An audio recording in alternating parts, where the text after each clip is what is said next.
नमस्कार, प्रदेश तक में आपका स्वागत है। मैं हूं इल्मान खान। भारत को खेती किसानी का देश कहा जाता है।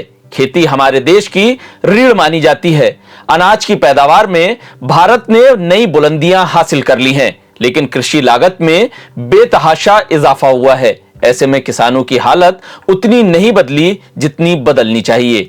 यही वजह है कि आज भी सियासत में किसान हमेशा बड़ा मुद्दा बनते रहे हैं। इस बार मध्य प्रदेश में हुए विधानसभा चुनाव में भी किसान सबसे बड़ा मुद्दा थे।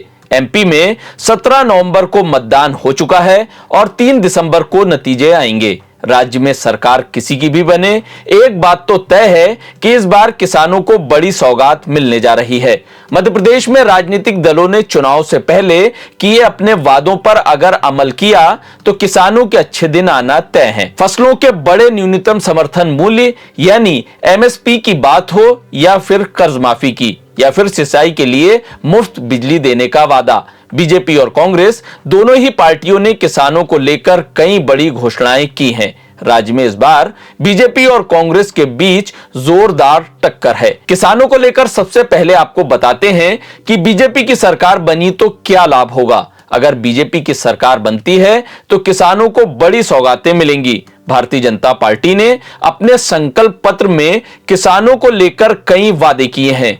बीजेपी ने कहा है कि गेहूं 2700 रुपए प्रति क्विंटल और धान 3100 रुपए प्रति क्विंटल की दर से खरीदी जाएगी। साथ ही प्रधानमंत्री किसान सम्मान निधि के 6000 तो मिलेंगे ही, साथ ही मुख्यमंत्री किसान कल्याण निधि की राशि को 4000 रुपए से बढ़ाकर 6000 रुपए किया जाएगा। यानी किसानों को हर साल 12,000 रुपए की राशि मिलेगी। वहीं अगर कांग्रेस की सरकार बनती है तो किसानों को क्या मिलने जा रहा है वो भी आपको बता देते हैं। अगर राज्य में कांग्रेस की सरकार बनती है तो किसानों को बहुत बड़ा फायदा होगा।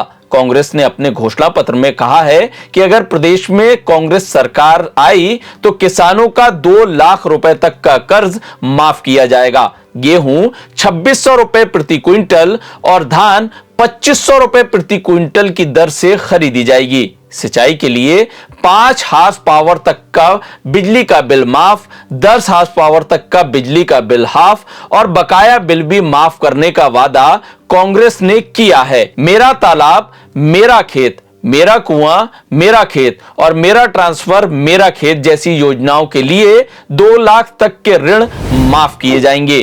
खेतों में तारबंदी की योजना में 50% का अनुदान दिया जाएगा। इसके साथ ही शुद्ध खाद बीज के लिए शुद्ध का युद्ध अभियान चलाने के लिए भी कांग्रेस ने वादा किया है।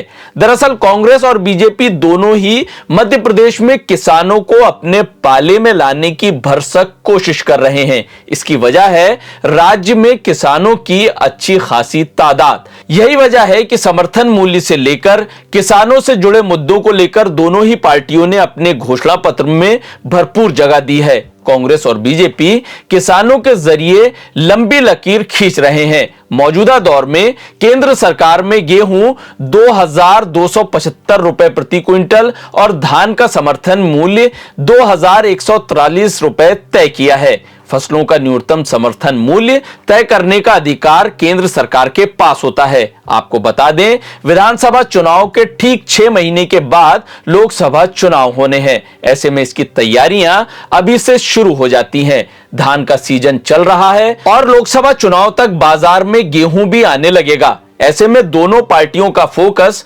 वर्तमान में विधानसभा चुनाव के साथ एमपी की 29 लोकसभा सीटों को साधने के लिए किसानों से किए गए वादों को जल्द से जल्द पूरा करने पर होगा। 3 दिसंबर को मध्य प्रदेश, छत्तीसगढ़ समेत 5 राज्यों के सबसे तेज और सटीक नतीजे देखने के लिए प्रदेश तक को सब्सक्राइब करिए, वीडियो को लाइक करिए, कमेंट करिए। हमारे फेसबुक पेज को भी आप फॉलो कर सकते हैं। इंस्टाग्राम पर भी हमें आप लाइक कर सकते हैं।